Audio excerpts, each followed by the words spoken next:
Hey guys, Mr. Jalapeno here with another episode of Jalapeno Drywall. And on today's project, I'm going to show you how to repair minor water damage on your drywall. First thing you're going to want to do is, you already know, plastic.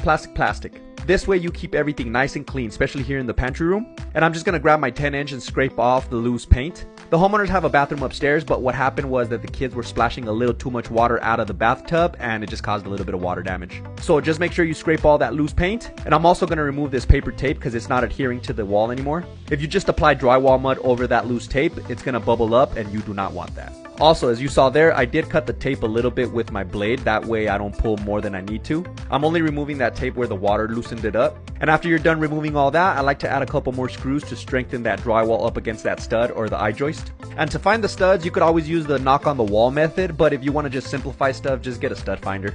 And once you find the stud, put a couple screws. Just make sure you don't go too deep in with your screws. You want to go about a 30-second or just a little dimple. And now the next step is to apply the hot mud. If you're new to using that Easy Sand 5, I recommend you get the Easy Sand 20 or the Easy Sand 45. It'll give you a little bit more time before it starts getting too hard. You can also just use regular joint compound. It'll just take a little bit longer to finish the project compared to this Easy Sand 5. So as you saw there, I applied the hot mud and then I put my paper tape on the corner. Just make sure that when you're wiping with your putty knife that you don't push too hard on that paper tape, because you don't want to take all the hot mud from behind the paper tape because it's not going to adhere to the wall, if that makes any sense. And now as you saw there, I applied hot mud over the paper tape to cover it. And then you'll also want to feel where all the screws were at. And I only recommend to approach this repair like this only when it's minor water damage. Obviously, if it's major water damage, then you would obviously remove the drywall and all that. But like I said, it was super minor. And now I'm just going to use my 12-inch to make sure everything's nice and smooth. And as you can see, I'm not leaving too much mud on the drywall. That way it's not going to be bumpy and I don't have to do a lot of sanding.